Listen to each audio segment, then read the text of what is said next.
Presidente, gravação iniciada. Prezados, boa tarde. Nós vamos dar início agora, vamos fazer a abertura da nossa sessão do dia 28 de abril de 2021, do turno da tarde, primeira turma ordinária da 4ª Câmara da 3ª Sessão. O nosso julgamento irá iniciar neste turno com o item 154 da pauta, recorrente Arquiquímica Brasil. O relator, o doutor Luiz Felipe, eu passo a palavra. Só um minutinho, presidente, que eu acho que eu nem botei na pauta, eu achei que fosse aquele da São Mateus que ia julgar. Os processos que forem ficando para trás, a gente volta sempre no final do dia. Ok, então vamos lá. Se der tempo, né? Vamos lá. São Mateus. Está aqui.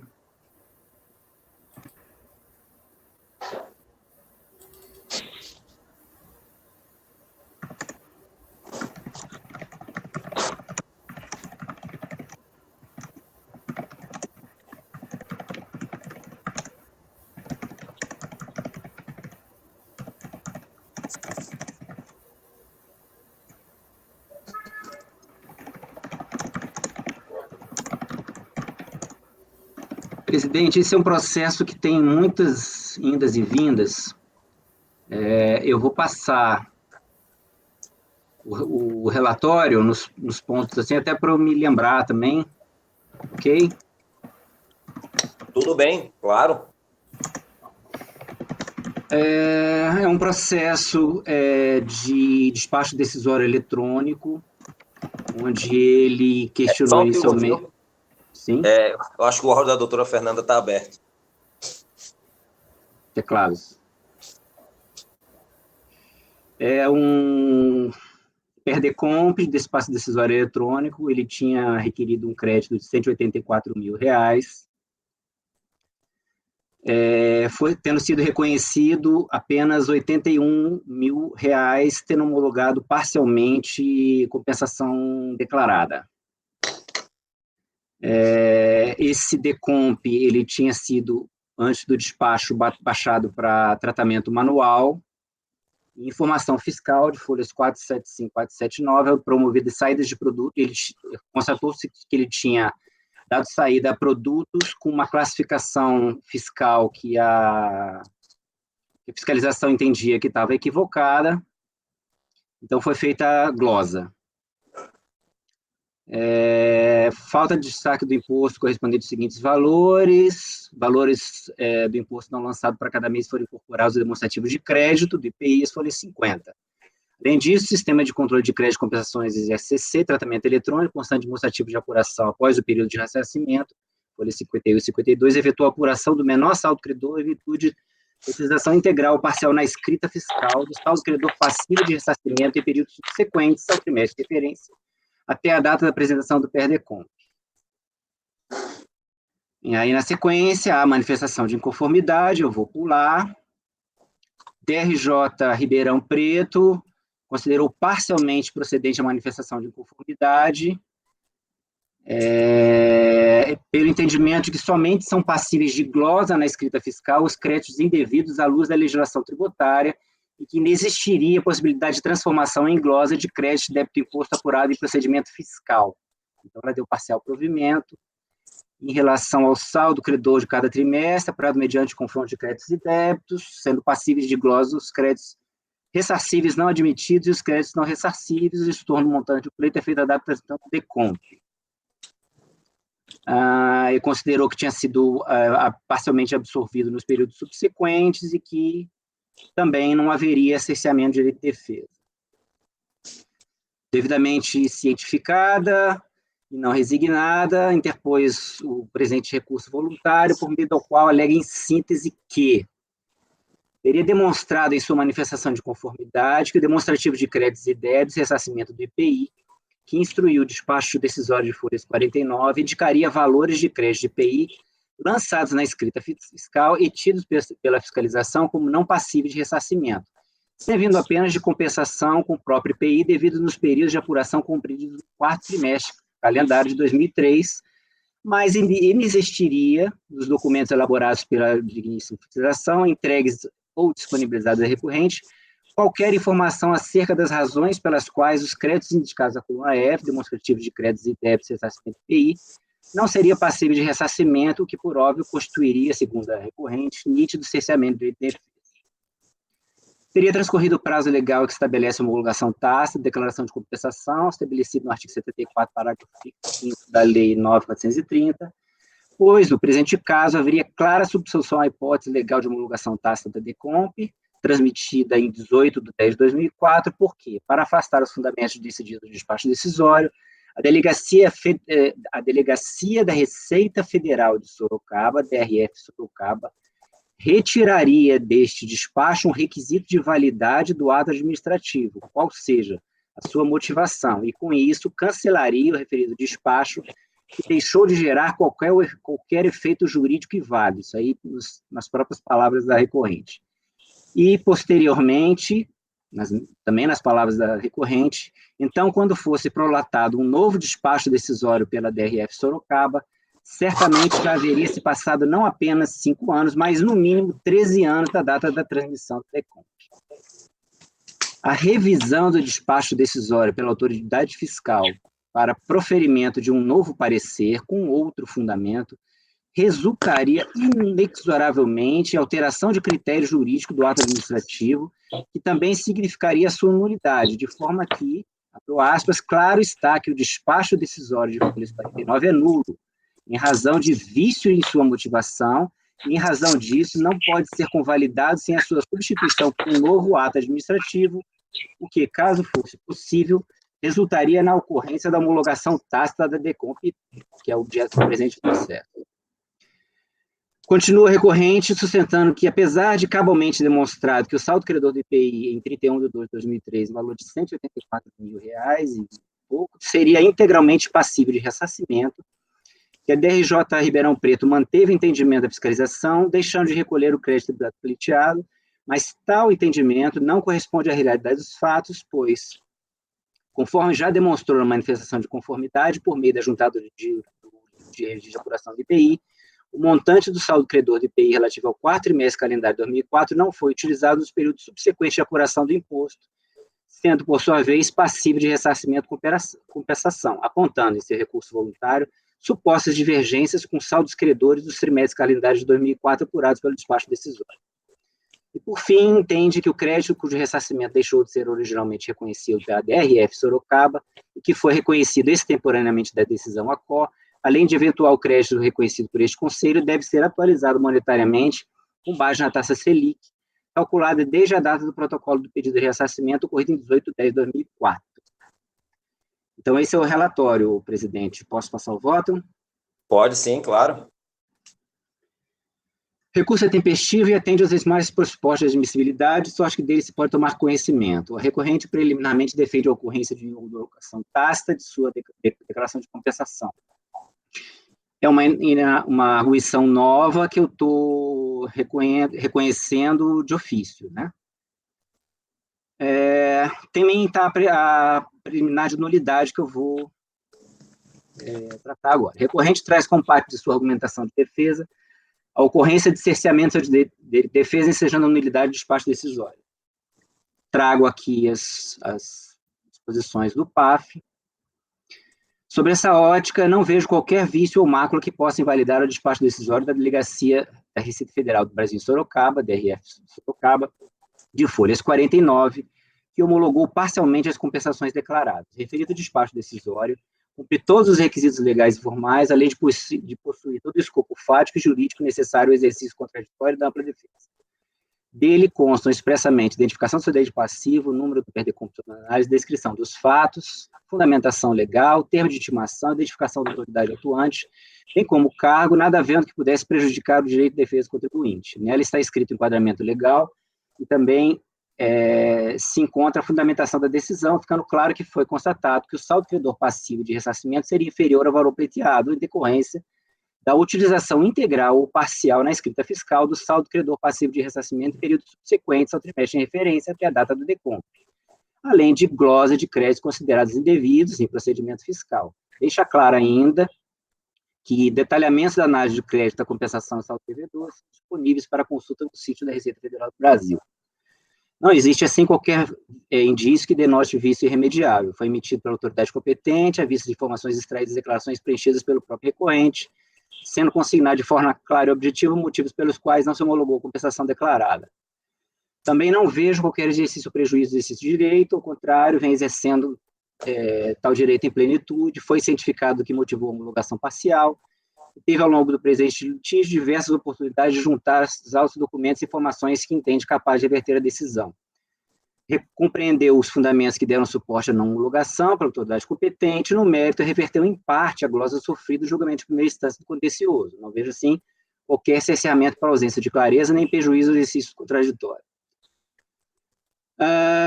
No âmbito do PAF, não configura cerceamento de direito de defesa a decisão que apresenta a fundamentação adequada para o deferimento do direito de realização da compensação declarada ou seu deferimento parcial, nem afronta o contraditório se a recorrente foi devidamente cientificada e normalmente exerceu seu direito de defesa nos prazos e na forma legalmente estabelecidos. Também não vejo nenhum cerceamento por parte do colegiado de primeira instância, então eu entendo improcedente as arguições de nulidade. Perfeito. No mérito, discussão nos autos se inicia com manifestação de conformidade pela homologação parcial da compensação formalizada no PER-DECOMP, número tal, por meio do qual a recorrente pretendia ver reconhecidos créditos de IPI decorrentes de saldo credor do imposto a partir de produtos entrados em seus estabelecimentos após a dedução do imposto devido pelas saídas dos produtos industrializados do mesmo.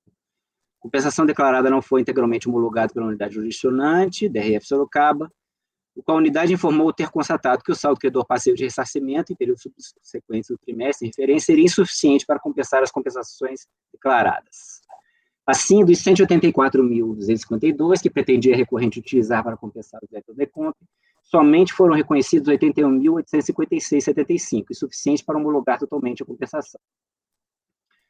O acordo recorrido julgou parcialmente procedente a manifestação de conformidade, reconhecendo um crédito complementar de 50.166,65, após chegar ao colegiado à conclusão de que somente seriam passíveis de glosa na escrita fiscal os créditos indevidos à luz da legislação tributária, inexistindo a possibilidade de transformação em glosa de débitos glosa de crédito, débitos do imposto apurados por meio de procedimento fiscal.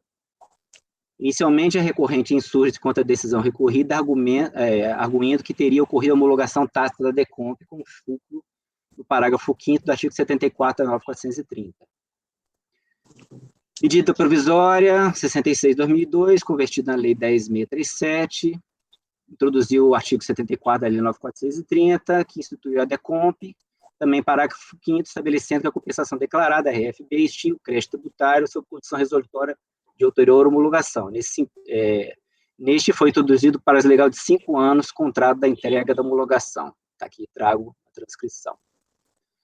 Nesses termos, a compensação deve ser formalizada pelo contribuinte com a entrega da DECOMP, da qual constam informações relativas aos pretextos créditos, ritos e certos, a serem utilizados para a liquidação dos débitos existentes, ainda que sob condição resolutória de sua ulterior homologação.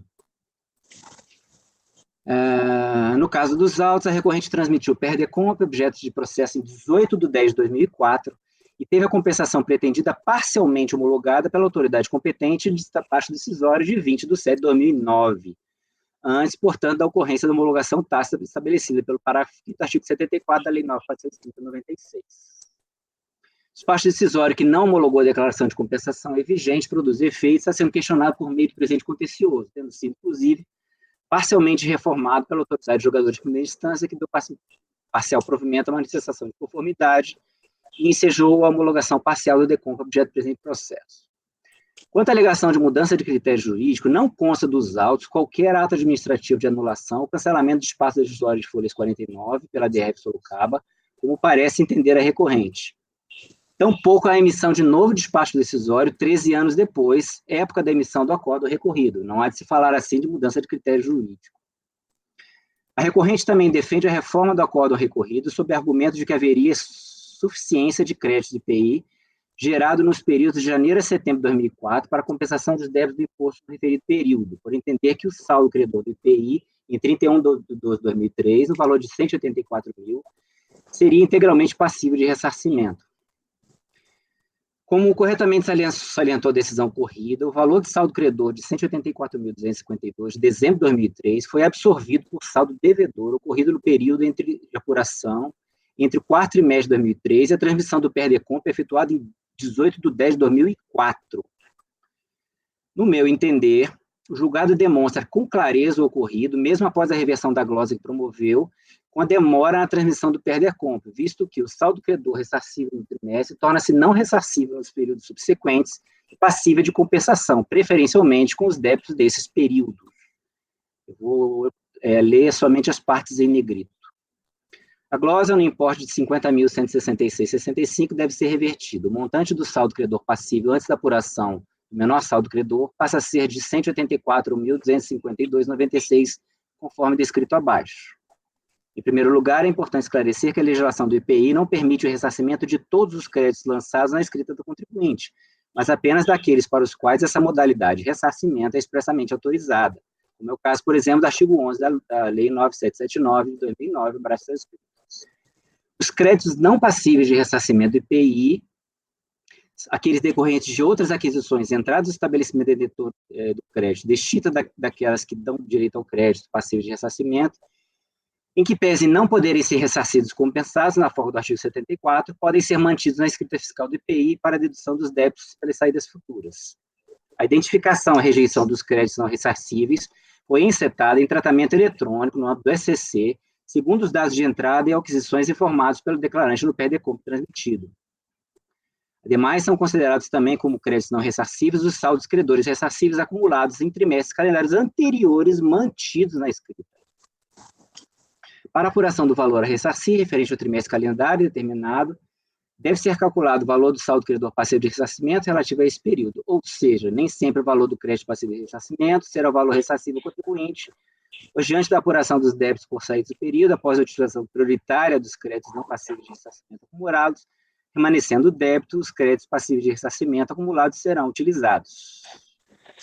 Com a demora na transmissão do PERDECOMP, o saldo credor ressarcível do trimestre será não ressarcível em relação aos períodos subsequentes, passível de compensação, preferencialmente com débito dos períodos subsequentes. Saldo credor ressarcível concernente ao quarto trimestre calendário 2003, com a expulsão das glosas de créditos detalhadas a lures, é de 184.252, resultante do confronto entre créditos e débitos, idêntico ao montante pleiteado do direito creditório. Todavia, uma vez que o PERDECOMP do quarto trimestre calendário 2003, com as informações de créditos, foi somente transferido em 18 de 10 de 2004, o valor de 184.252 não ressarcível em relação aos trimestres subsequentes, a competência é parcialmente absorvido pelos débitos trimestres subsequentes. Consoante demonstrativo da apuração, período de ressarcimento corrigido e reproduzido a seguir. Então, ela refez com base nas decomp todinhas. Então, uma, duas, três decompos aqui. Ressalte que a decisão recorrida buscou suporte na verificação eletrônica com base no sistema de controle de créditos e compensações, SCC, dos PERDECOMP transmitidos pela empresa ao longo de todos esses meses, limitando-se sua fundamentação à documentação juntada à instrução do processo e aos registros existentes nos sistemas informáticos da Receita Federal do Brasil. O saldo credor de IPI apurado em determinado trimestre que seja utilizado para abatimento dos débitos de trimestres posteriores se exaure e, por conseguinte, não pode ser ressarcido. Assim, ao final de cada período de apuração do IPI, é feito o confronto entre os valores do imposto incidente na saída dos produtos com os créditos incidentes nas entradas e os créditos acumulados dos períodos anteriores, apurando-se ao final do saldo credor do devedor. Não merece reparos, no meu entender, a decisão recorrida nesse sentido. Por fim, quanto à atualização monetária dos créditos concedidos, melhor sorte não socorre a recorrente. É reiterada a jurisprudência, no sentido de ser cabível a aplicação da taxa Selic acumulada a título de atualização monetária do valor requerido, quando o reconhecimento, crédito do IPI, ocorre após ilegítima resistência por parte da administração tributária. O que se deve analisar inicialmente é se houve ou não oposição estatal ou ilegítima resistência por parte da administração pública, para tanto deve ser adotado um entendimento também expresso de que o aproveitamento de créditos escriturais, em regra, não dá ensejo à correção monetária, exceto quando autorizado injustamente pelo fisco, caracterizando a mora administrativa aplicado no RESP 1035847, julgado sob rito do 543 do CPC e súmula 411 do STJ. A análise dessa matéria também deve tomar em conta o entendimento materializado em outro julgado do STJ de que a imposição da correção monetária pela taxa Selic ocorre a partir do fim do prazo que a administração tinha para apreciar o período, que é de 360 dias, independente da época do requerimento, artigo 24 da Lei 11.45707, conforme também decidiu a Corte Superior apreciar o RESP 138.206, submetido ao rito do 543 do CPC e resolução 8 do STJ da mesma forma. Assim, o marco inicial da correção monetária, se incidente, levando em consideração os termos da 11.457 de 2007, seria o fim do prazo a que a administração tinha para apreciar o período, que é 360 dias do pedido de ressarcimento. Há de se acrescentar que o ressarcimento do crédito, embora tenha sido apurado no 4/6 de 2003, foi somente efetuado em 18 de 10 de 2004 por meio de perda e compra, objeto presente do processo, não incidindo a taxa ao longo desse período.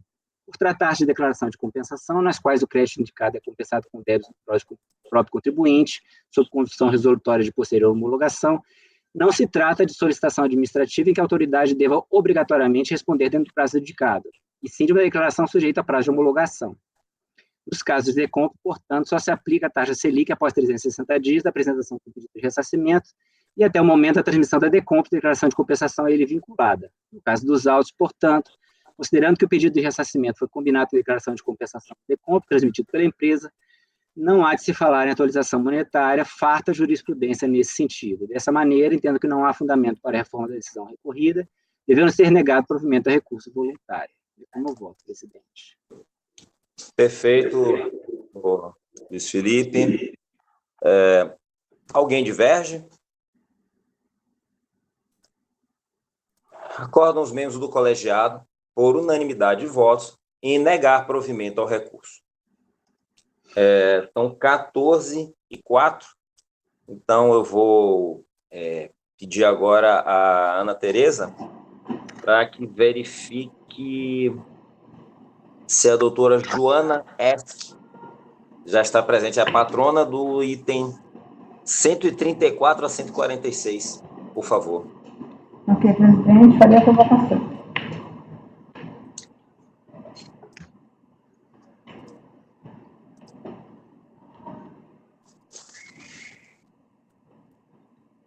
Presidente, qualquer membro, desculpa. Item 134 a 144 da pauta, doutora Joana. Seu processo será julgado agora. Por gentileza, verifique mensagem privada no chat.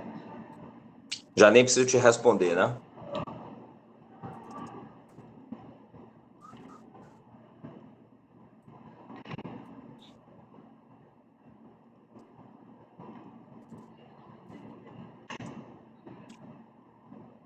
Ok.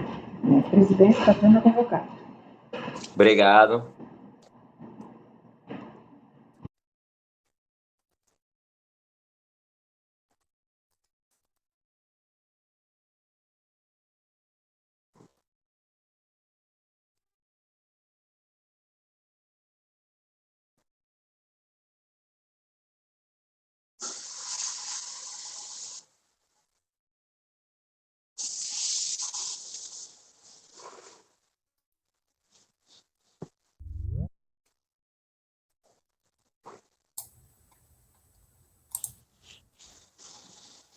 Doutora Joana?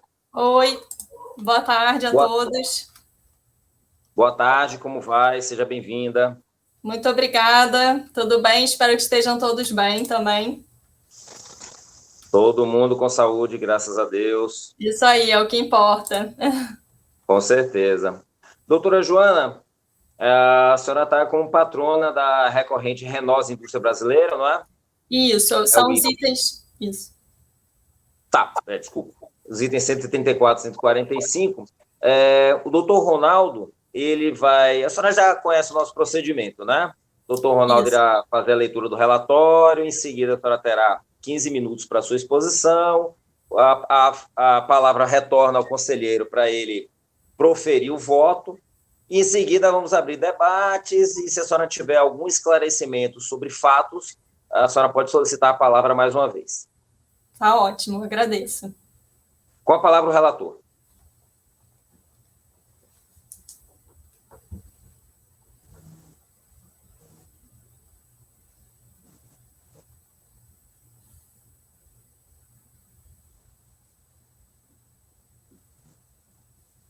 Doutor Ronaldo, o senhor está com o áudio desligado. Desculpa. Tranquilo. Boa tarde, patrão da empresa. Vamos lá.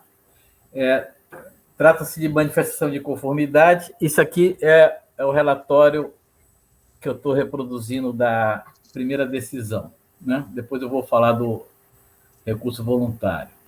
Trata-se de manifestação de conformidade ante despacho decisório emitido pela DRF de Cuiabá, que não reconheceu o crédito solicitado em Perdicomp relativo ao saldo credor do IPI primeiro trimestre de 2009, no valor de R$ 1.481.940,69, e não homologou as compensações a ele vinculadas.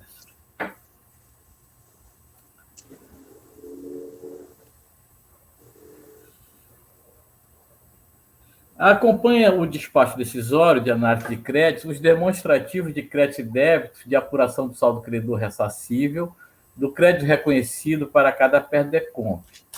Anexo ao despacho encontra-se disponíveis para download no sítio da Receita Federal o termo de constatação fiscal e o termo de informação fiscal. Conforme se depreende da leitura desses documentos, em decorrência do procedimento fiscal, houve glosa dos créditos de IPI e apuração de débitos desse mesmo imposto que resultaram na redução do saldo credor do trimestre, em deferimento do pedido de ressarcimento e não homologação das compensações.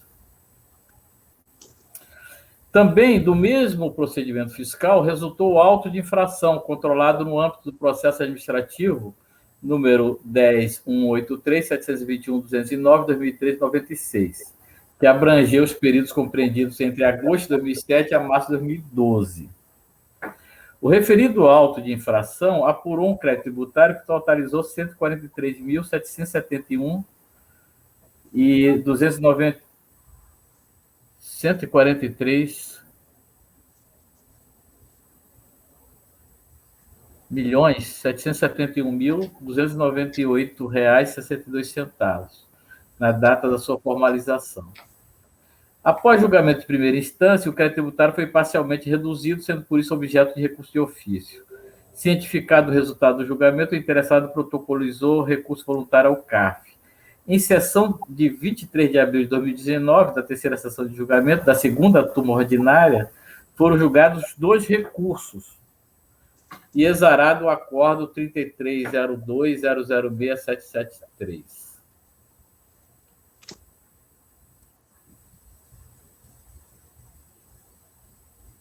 Cientificado, o interessado expõe as razões de sua inconformidade. Alega vinculação direta entre o presente processo e o processo 2013-96, em que discute a validade dos créditos de IPI, decorrente das aquisições de insumos isentos oriundos da Zona Franca de Manaus e elaborados com base em matéria-prima agrícola de produtor situado na Amazônia Ocidental, utilizados na fabricação de produtos sujeitos ao IPI. Informa que o processo de exigência fiscal ainda está em discussão administrativa e que, em decorrência da identidade e vinculação entre as matérias desses 2 processos, a decisão a ser proferida neste processo deverá estar em conformidade com a decisão exarada no outro. Argue que a glosa dos referidos créditos de IPI não é líquida nem certa, motivo pela qual entende que o exame das compensações pretendidas deverá aguardar o desfecho do processo 2013-96. Por isso, requer o sobrestamento do presente processo. Informa que o o indeferimento dos pés de compra sob o fundamento que o requerente não teria direito ao crédito PI, importa enriquecimento sem causa do fisco, junta excerto de decisão do CARF para fundamentar seu pedido de sobrestamento. Argui ter direito ao crédito requerido, conforme se verifica da simples leitura das notas fiscais emitidas pela empresa fornecedora.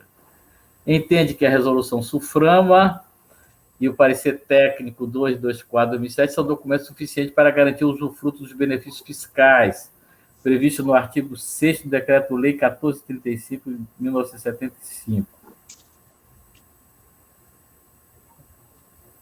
Acrescenta ser associado da AFBCC, a Associação de Farmácias, né? Das Indústrias Farmacêuticas. Por sua vez, autora do Mandado de Segurança Coletivo 91.00.477.83, que teria garantido aos seus associados o direito de não estornar o crédito de IPI incidente sobre matéria-prima isenta de fornecedor situado na Zona Franca de Manaus e utilizada na industrialização dos seus produtos. Refrigerante, tá? É a Associação de Refrigerante, cuja saída é sujeita ao IPI. Afirma que a decisão final proferida na citada lide teria transitado em julgado em 2/12/99, garantindo aos associados da FBCC referido direito. Além de todos os argumentos acima transcritos, afirma ser detentor do crédito de IPI pelo simples e autônomo fundamento que esse direito estaria abrigado na isenção prevista no artigo 69, inciso 2 do RIP, 2002. Finaliza arguindo ser incabível a cobrança de multa com fundamento de configurar a ofensa ao artigo 76.2 da Lei 4.502 de 64.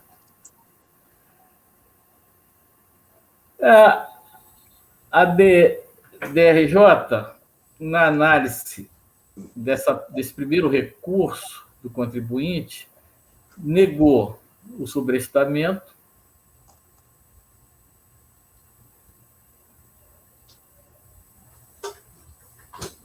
e aqui, vou ler esse pedaço aqui que é importante. No caso concreto, o requerente se enquadra na situação prevista no dispositivo citado no precedente por ter sido atuado no processo 2013-96 para exigência de IPI, em decorrência do aproveitamento de créditos indevidos.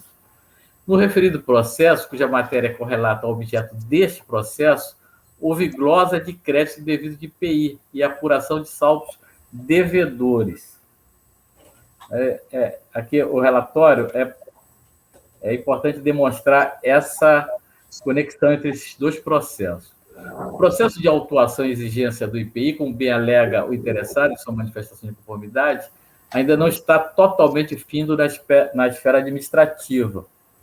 Todavia, ressalte que, além da decisão de primeira instância proferida pela Delegacia de Julgamento da Receita Federal em Juiz de Fora, o referido auto de infração já foi objeto do acordo exarado pela terceira Câmara da segunda turma ordinária do CARF. Ainda é cabível recurso especial à Câmara Superior.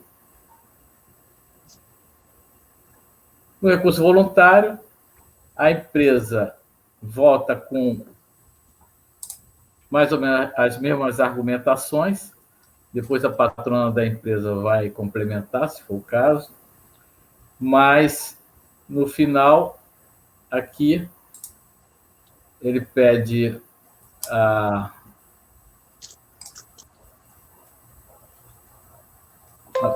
se reporta as razões de sua manifestação e a todos os argumentos apresentados nas defesas e ao que foi decidido pelo CARF, que também entrega o presente defesa. Firmada a premissa de que a recorrente tem direito ao crédito de IPI em questão, o saldo credor de IPI apurado pode ser utilizado para quitar, por compensação, quaisquer tributos e contribuições administrados pela Receita Federal do Brasil.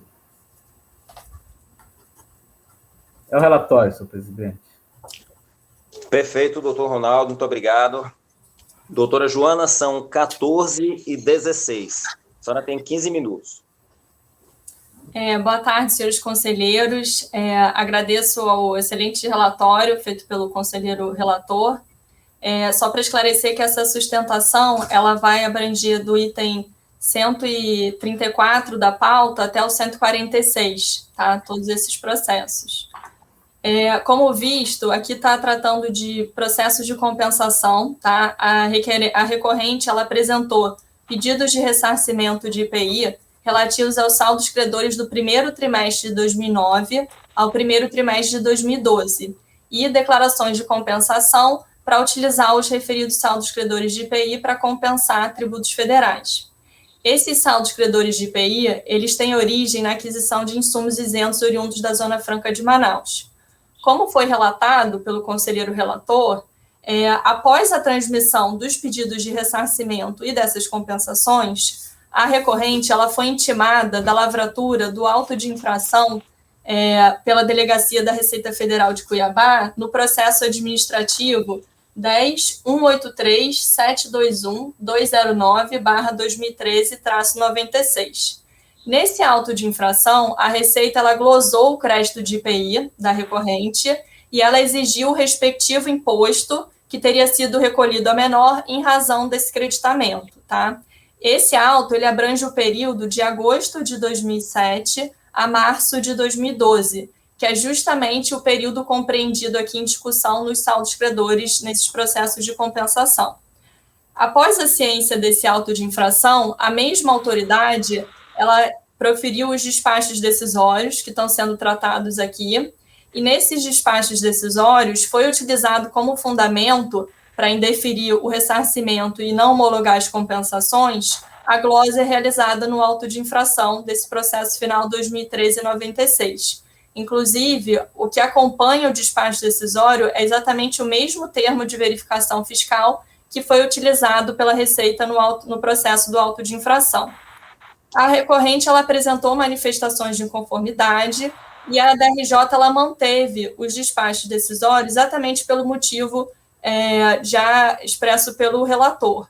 Ela indeferiu o pedido de sobrestamento que a recorrente tinha feito para sobrestar os processos de compensação ao processo do auto de infração, por entender que não teria previsão legal, e ela entendeu que seria vedado o ressarcimento do crédito de IPI se o valor pudesse ser alterado por algum processo administrativo ou judicial. E aí ela disse que justamente esse processo do auto de infração final 2013-96, ele poderia impactar no montante do saldo credor pleiteado em discussão aqui nesses processos.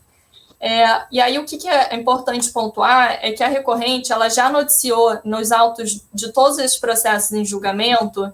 Aí aqui eu vou citar as folhas específicas desse item 134 da pauta, que é o que está iniciando o julgamento aqui.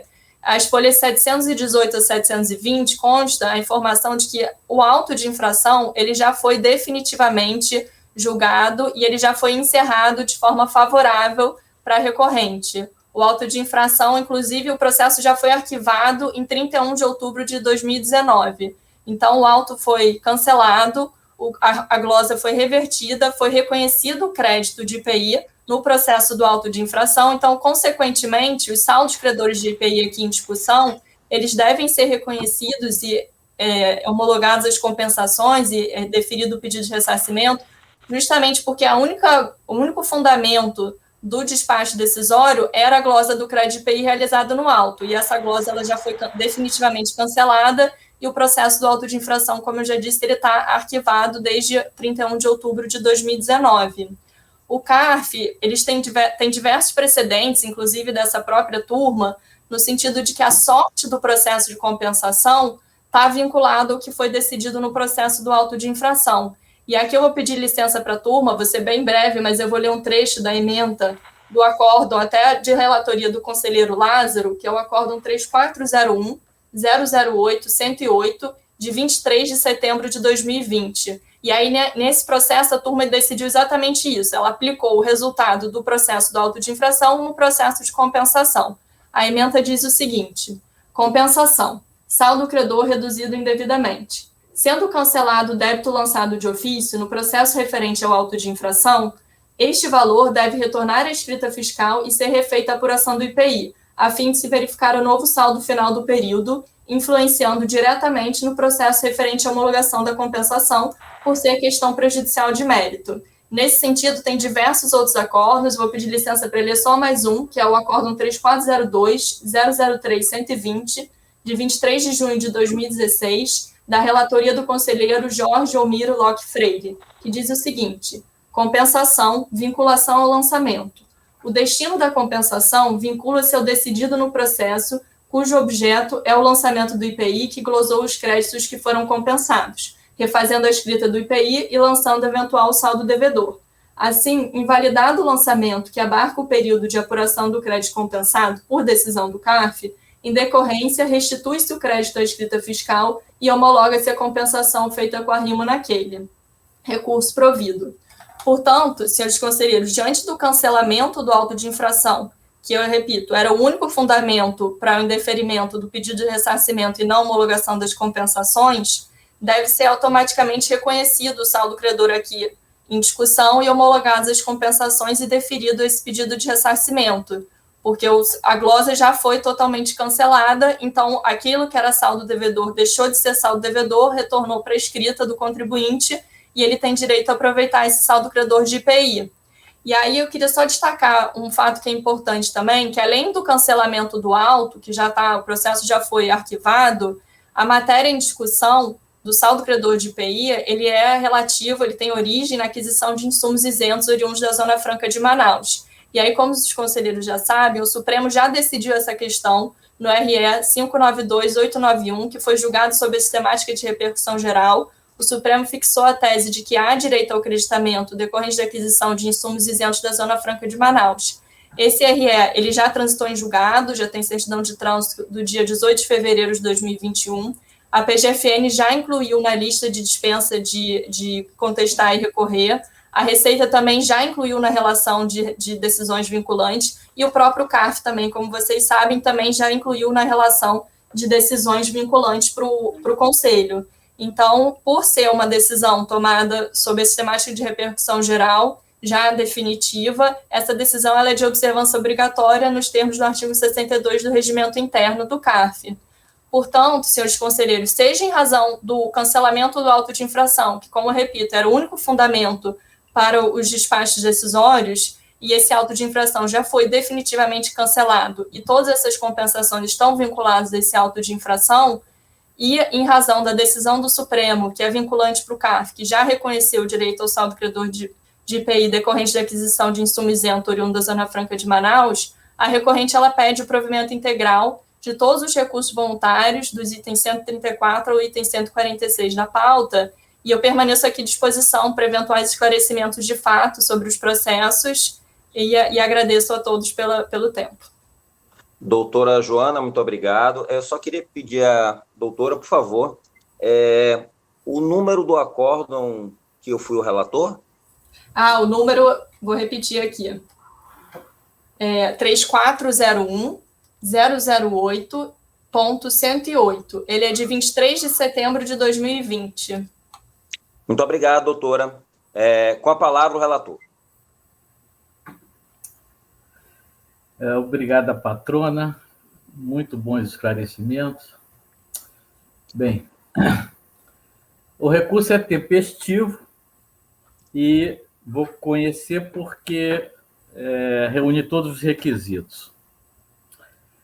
A recorrente requer a reforma da decisão recorrida, reafirmando a validade de duas teses que foram apreciadas e rejeitadas na primeira instância do julgamento administrativo.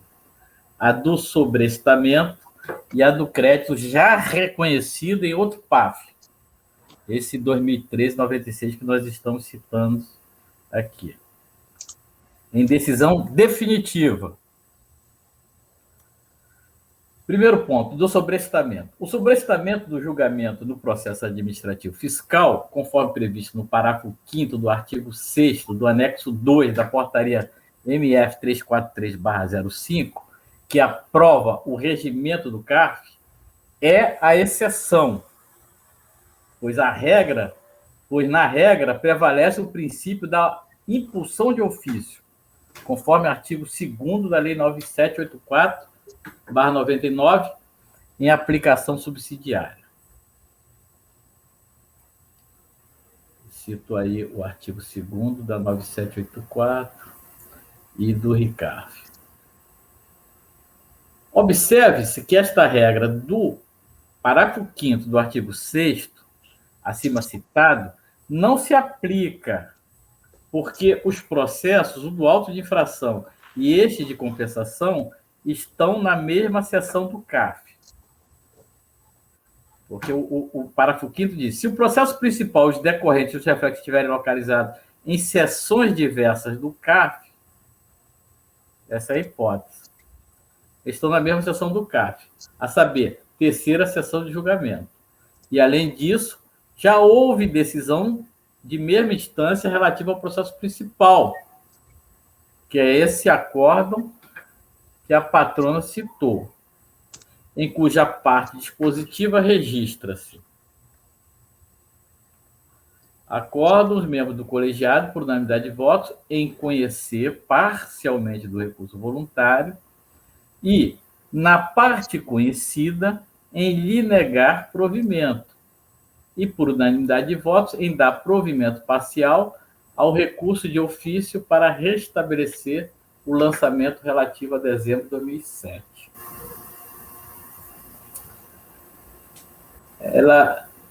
Bom, aqui houve um problema aqui de decadência que foi revertida num recurso de ofício.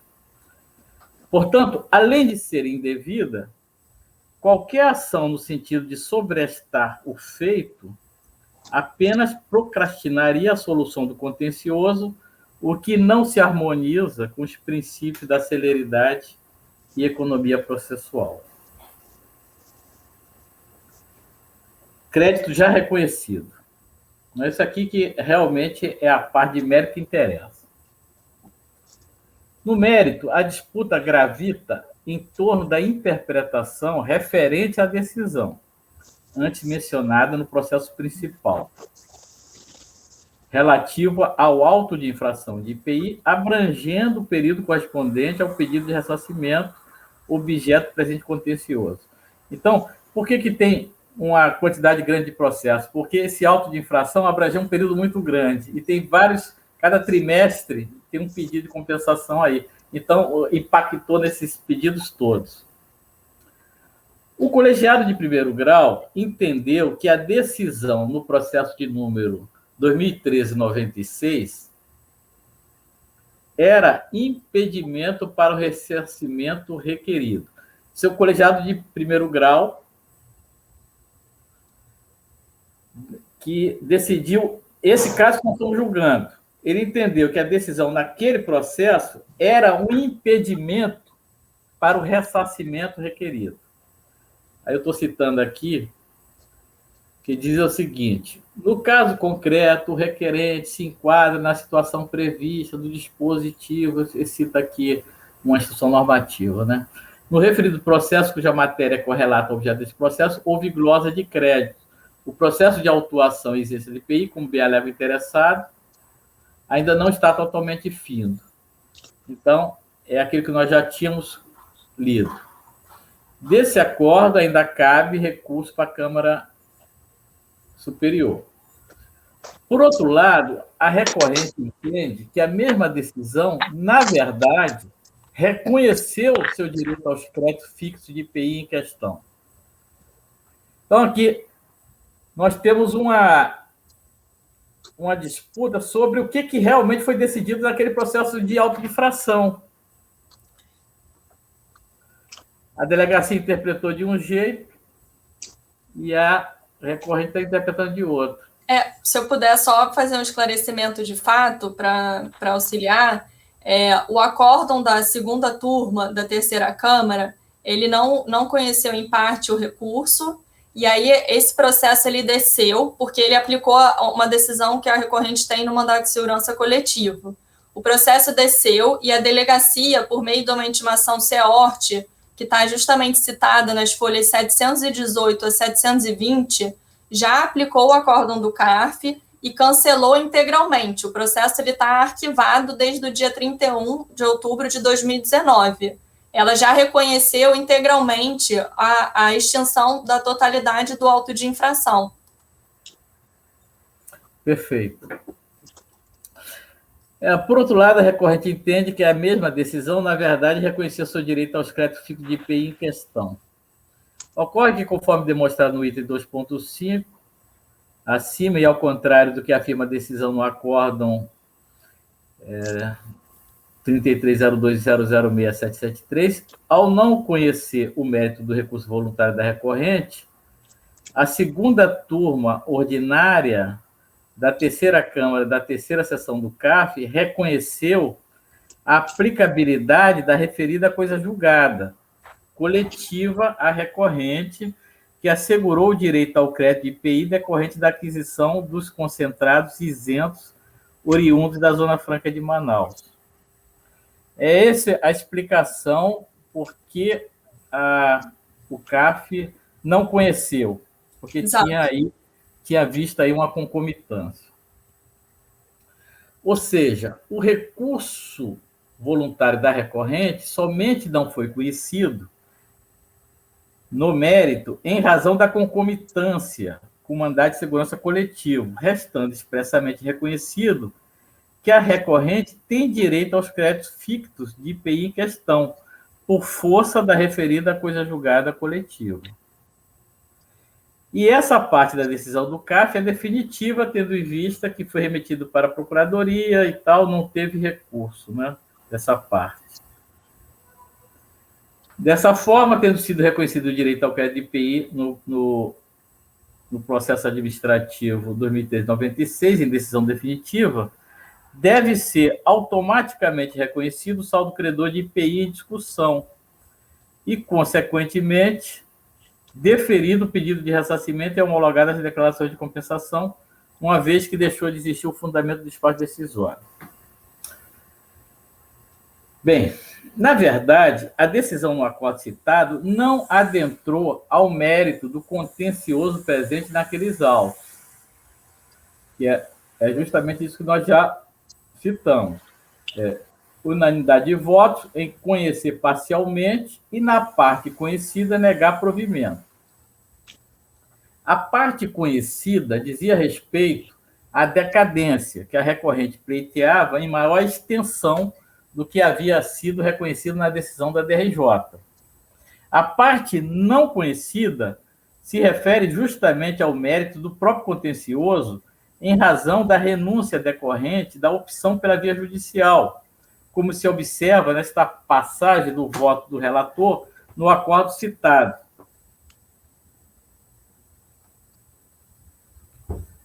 Portanto, considerando que a decisão proferida no mandado de segurança se aplica à recorrente associada dessa associação, independentemente de sua localização e da autoridade administrativa que está subordinada, e que o mérito discutido deste processo administrativo foi levado ao judiciário, resta caracterizada a renúncia à esfera administrativa.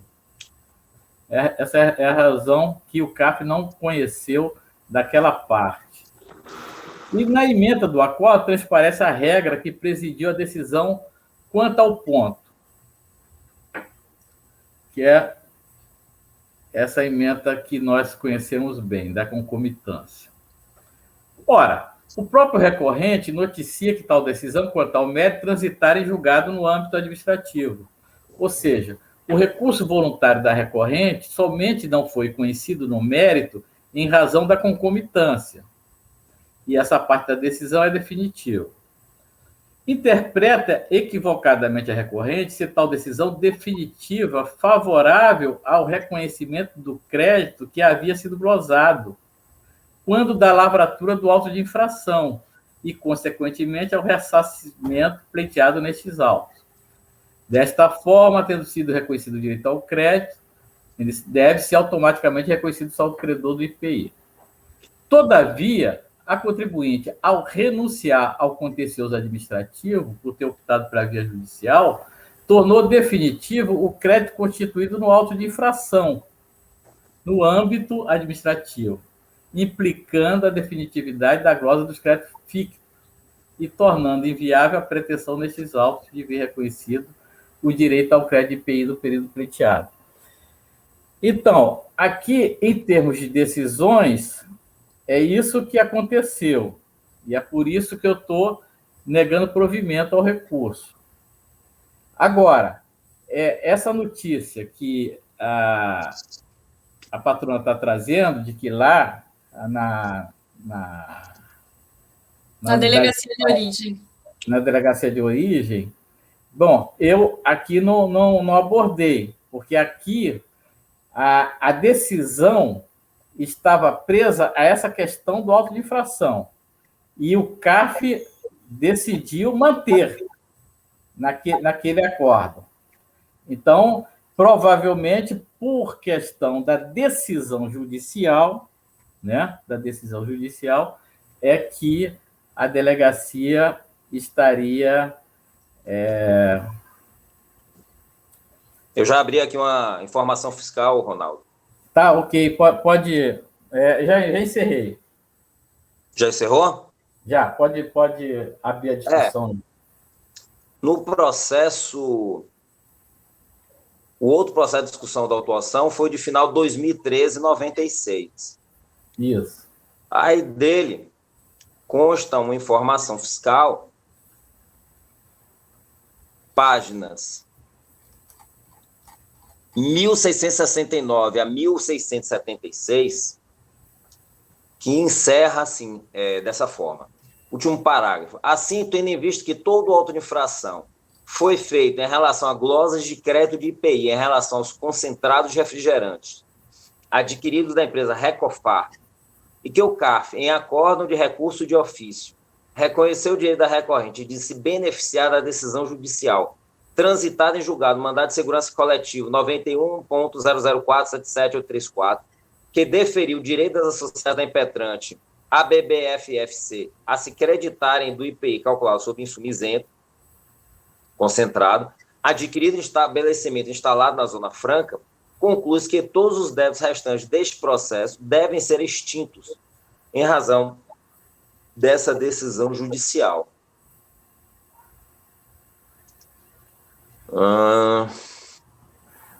Traz aqui foi o...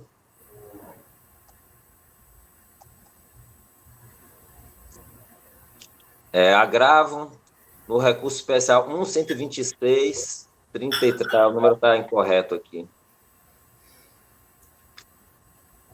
330. A minha dúvida é porque essa decisão, para esclarecimento ao relator, ela fala sobre a questão da legitimidade do crédito, né? Estamos falando apenas em questão em relação a direito, legitimidade do crédito presumido em virtude das aquisições feitas de insumos da Zona Franca de Manaus. Isso foi julgado realmente pelo STF e já tem trânsito em julgado. Ocorre que quando a gente vai ler o texto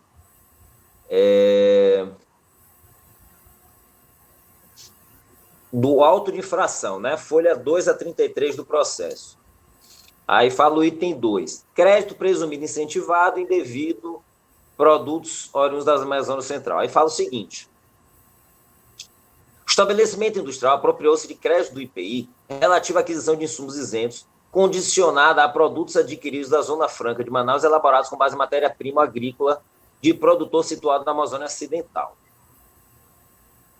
Aí ele continua dizendo o seguinte: o produtor, que é a Recofar, não se utiliza de matérias-primas agrícolas regionais, vegetais ou extrativas, na sua composição de insumos, porque ela adquire, por exemplo, açúcar e álcool neutro e envia a outra empresa para que a mesma industrialize, por encomenda, os corantes caramelos.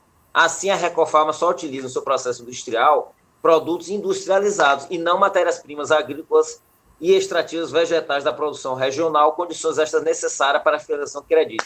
Então, me parece o seguinte: me parece que aqui a autuação ela não desconsiderou o direito ao crédito, a existência do direito ao crédito presumido, porém, entendeu que o contribuinte não fazia jus a esse direito por não ter cumprido requisitos. Se eu puder fazer um esclarecimento de fato. Claro, doutora, por favor. Só para explicar e contextualizar a autuação, tá? Esse concentrado adquirido, ele tem uma dupla isenção. Ele é beneficiado pela isenção do artigo 9º do Decreto-Lei 288 e pela isenção do artigo 6º do Decreto-Lei 1435, tá? A isenção do artigo 9º foi tratada no auto de infração e ele entendeu que essa isenção ela não daria crédito à empresa. E aí, no mandado de segurança coletivo, o que restou decidido, transitado em julgado, foi o direito ao crédito decorrente da aquisição de insumo isento oriundo da Zona Franca de Manaus. Essa mesma isenção foi analisada pelo Supremo no RS 592-891, o qual já foi transitado em julgado, reconhecendo o direito ao crédito decorrente da aquisição de insumos isentos. Isso é uma isenção. E a outra isenção que beneficia também esse mesmo produto, porque tem dupla isenção, é a isenção do artigo 6º do Decreto-Lei 1435. Essa isenção, ela requer, sim, que o produto tenha sido industrializado com matéria-prima agrícola de origem regional. E é isso que o auto depois discute em relação a ter sido utilizado álcool, ácido cítrico, entendeu? Que essas matérias-primas, elas não teriam cumprido com o benefício do artigo 6º. Só que essa é uma isenção, e o contribuinte tem uma outra isenção, que é essa do artigo 9º, que ela está reconhecida expressamente pelo mandado de segurança coletivo, que foi aplicado, e pela decisão do Supremo de repercussão geral de vinculação obrigatória para o CARF. Então, essas duas isenções foram tratadas no processo, e essa isenção do artigo 9º ela foi totalmente reconhecida pelo mandado de segurança e pela decisão do Supremo. Mas aqui... A decisão do Supremo, ela atinge, então, a isenção que não está vinculada à obrigatoriedade de utilização de insumos... De matéria-prima. Isso. De matéria-prima agrícola. Isso. Que a isenção do artigo 9º, ela não tem essa obrigatoriedade. A que tem essa obrigatoriedade é a isenção do artigo 6º do Decreto-Lei 1435. Tá? Perfeito. E aí, mas o que importa aqui, na verdade, é que, assim, eu tenho, na verdade, processos de compensação vinculados a um auto de infração. O auto de infração já totalmente encerrado, já foi extinto, como o senhor conseguiu ler dessa informação CEORT, que já está dentro do processo. Então, uma vez reconhecido o crédito, né, cancelado o auto de infração, reconhecido o crédito, a recorrente ela tem direito aos saldos credores que estão aqui em discussão, seja porque o auto está cancelado, seja porque já tem uma decisão do Supremo reconhecendo o direito a esse crédito decorrente de aquisição de insumo da Zona Franca. Perfeito, doutora. Conselheiro Ronaldo, você disse que não estava ciente do trânsito em julgado dessa decisão do Supremo, né? O que eu peguei aqui para analisar foi o impacto desse auto de infração, como já tinha um julgamento do CARF, e o CARF não adentrou, nem a delegacia também, adentrou muito no crédito lá. Como viu só o que estava acontecendo no auto de infração, e o CARF entendeu de não se pronunciar, porque havia concomitância. Certo. Então, permaneceu aqui. Mas o conselheiro Oswaldo quer falar também, e depois aí eu falo mais um pouco. Não, tudo bem, vou passar a palavra aqui. É só para você reavaliar, doutor Ronaldo, porque você está negando o provimento, né? Só que agora tem uma decisão em repercussão geral que está amparando o direito, né? Então, acho que sugeriria uma revisão do senhor sobre essa questão. Com certeza.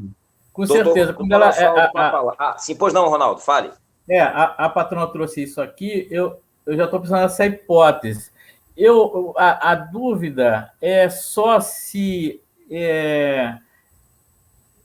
quando a delegacia ela desconsidera completamente o crédito constituído, eu não sei se automaticamente aqueles créditos que a empresa tinha apresentado como saldo credor, né, que passou a ser um saldo devedor justamente porque eles respaldam completamente esses pedidos, né?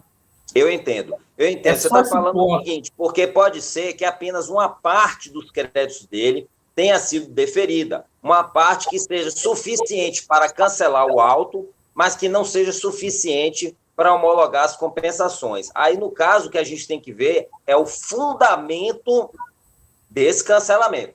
Se o fundamento do cancelamento de infração for o reconhecimento da repercussão geral do Supremo, ele vai atingir todos os créditos.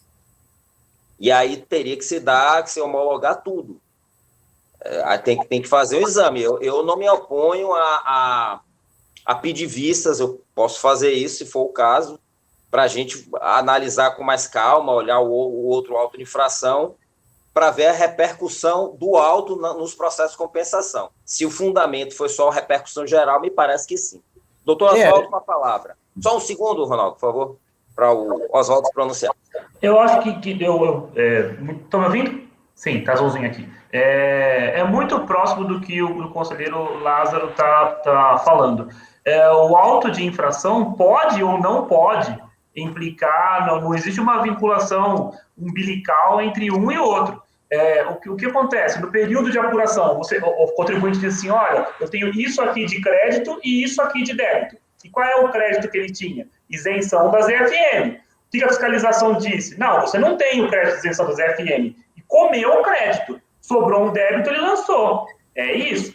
O fato de ter cancelado aquele débito a maior não sobe o crédito dele. Não sobe absolutamente o crédito dele. O que o auto de infração aparentemente guarda de identidade com o processo de compensação é o fundamento, crédito presumido de IPI de aquisição da ZFM, que o Supremo disse, olha, pode se acreditar sem problema nenhum. Por isso que eu acho extremamente válido nós pensarmos com calma dos fundamentos, até porque dos fundamentos que foram levantados como de glosa desses créditos, se o cara disser assim, não, você não pode se acreditar porque eu lavrei um auto de infração. Pelo que está no relatório, não é isso. Ele diz assim, olha, você não pode se acreditar porque esse crédito é da ZFM, faz todas as explicações de refrigerante, que a gente está cansado de saber dessa história de refrigerante. É da ZFM, se é da Amazônia Ocidental, Amazônia Oriental, não cumpriu os requisitos, está dito lá, acho que é 3º ou 4º parágrafo do seu relatório. Diz, não cumpriu os requisitos. Então, e aí ele continua, e por isso ela veio auto de infração. Aí é que a gente precisa ver, bom, peraí, e a gente não pode esquecer que a DRJ afastou o auto em parte por decadência. Decadência do crédito. Do crédito que surgiu a partir do débito. Então, isso é totalmente indiferente pro caso em questão. A gente precisa realmente se debruçar sobre os motivos da compensação, descobrir se eles são... se a decisão do Supremo abrange ou não esses motivos, e a partir daí tomar uma decisão. Ou a decisão do Supremo, ou a própria decisão da recorrente no mandado de segurança coletivo, que também foi citado, mas eu não encontrei nem mandado de segurança coletivo, nem rastro, porque está 91 ponto um número, não tem 401, não tem nada, ou 402, 03, 04, não tem nada para poder achar esse mandado de segurança, e a partir daí ver se enquadra ou não. Concomitância, tudo bem, o conselheiro Lázaro até levantou ontem para mim uma novidade, né? Que tem turmas e a PFN entende que uma vez em concomitância, sempre em concomitância, embora tenha trânsito em julgado. Mas aqui a gente não tem por costume aplicar isso. Transitou em julgado, a gente das duas uma, se abrange totalmente a decisão, a gente não conhece e manda observar o que foi decidido no processo, ou se não abrange totalmente, se a decisão é algo ilíquida, a gente aplica o julgado. É como a gente faz assim com insumos, a gente faz assim com PIS e COFINS cumulativo, que a gente discute se é receita operacional, se não é receita operacional, se é direito ou prestação de serviço. Então, acho que a gente tem que tomar um pouquinho mais ter um pouquinho mais de descer mais alguns degraus aí nesse processo para a gente poder chegar numa conclusão sobre o tema. Bem, eu concordo. Nós temos que analisar aqui Eu não concordo muito com essa sua última colocação, conselheiro Oswaldo. Mas o ponto aqui nesse processo nosso e dos vários que tem, eu concordo que a gente possa pedir uma vista aqui para poder solucionar melhor isso aqui. Mas, do ponto de vista desse processo, o contribuinte entendeu que tinha um saldo credor nesse processo e em vários outros, mas a fiscalização atravessou todos esses processos de pedido e fez uma fiscalização e transformou aquele monte de saldos credores em saldos devedores. Isso é fundamento suficiente para a delegacia dizer o seguinte: olha, você não tem saldo credor nenhum, você tem saldo devedor. Então, esse é o ponto. Quando o processo vai caminhando e chega até aqui o CARF, olha, mas já tem um processo judicial e tal, não vou entrar nessa discussão. A minha dúvida que eu fiquei é o seguinte, digamos que o auto caiu todo. Agora, o contribuinte realmente tem aquele saldo inicial que ele achava que tinha? É isso que nós precisamos ver. Aí só um esclarecimento, se eu puder, para ajudar, pelo seguinte, claro. Em termos cronológicos, né, como o senhor relator afirmou agora, ela apurou os saldos credores, tá? E aí ela fez os pedidos de ressarcimento e as declarações de compensação. Só que a Receita foi e lavrou o auto. Então, aquilo que era saldo credor passou a ser saldo devedor porque a Receita glosou aquele crédito de IPI, tá? E por que ela glosou aquele crédito de IPI? Porque todo aquele crédito de IPI era decorrente de aquisição de insumo isento da Zona Franca de Manaus. E a Receita falou, não, você não tem direito a aproveitar esse crédito. Consequentemente, o saldo credor de IPI ele deixou de existir, porque houve uma glosa do crédito pelo fundamento único de aquisição de insumo isento da Zona Franca de Manaus, tá? É o único crédito que está sendo discutido nesse processo, e aí com isso passou a ser saldo devedor. A partir do momento que aquela glosa ela é revertida, ou seja, o auto de infração ele é cancelado, é restabelecido o saldo credor de IPI. Ainda que entenda que não é essa vinculação direta do auto com a compensação, o que importa é que todo o saldo credor de IPI que a recorrente tentou utilizar para compensar aqui nesses processos, ele decorre da aquisição de insumo isento da Zona Franca. E isso tem um mandato de segurança coletivo que já reconheceu, e mais forte ainda, tem a decisão do Supremo na repercussão geral do RS 592891. Então, assim, acho que a causa ela tá madura para julgamento, porque o objeto do saldo credor já foi julgado pelo Supremo em repercussão geral, que é vinculatória para o CARF. Então, assim, ainda que os senhores entendam essa questão da vinculação com o auto, tem essa repercussão geral que já reconheceu o direito do contribuinte. Doutor Ronaldo, eu lhe pergunto, eu não tenho maiores detalhes, o fundamento da glosa dos créditos, ele foi a doutora Joana foi um fundamento único, né? Foi apenas essa questão. Teve mais alguma coisa, o senhor se recorda, ou o senhor precisaria examinar novamente o processo? Como eu falei aqui, o fundamento para a decisão no nosso processo foi o fato de esse auto de infração ter apurado um saldo credor. É como se a delegacia que vai julgar pede a fiscalização para fazer uma apuração e ela, ao invés de dizer o seguinte, olha, realmente o contribuinte tem um saldo de tanto, ou mais ou menos, fala, não, ela não tem saldo nenhum, ela tem um saldo devedor e eu já estou lavrando o auto. Pelo que eu entendi, foi isso. Mas nós podemos, se for o caso de alguma vista aí, examinar com mais cuidado. Doutora Fernanda com a palavra e, em seguida, o doutor Oswaldo. Não, só me chama a atenção um pouco essa posição do Ronaldo, e é mais um esclarecimento, porque eu lembro que essa questão da concomitância ele já trouxe outras vezes, E aí, depois aqui, a gente avaliava, e quando a gente pesquisava e chegava na decisão, na verificação que já tinha trânsito em julgado, ele mudou de voto algumas vezes e a gente aplicou a decisão. Você vai manter essa linha, Ronaldo, ou você está mudando de postura agora? Só para a gente manter aí um entendimento, uma posição clara de cada um. Eu entendo que essa posição, do ponto de vista técnico-jurídico, não é perfeita, mas também ela não traz nenhum prejuízo. Ela pode trazer até um adiantamento vamos dizer assim, da solução da lide.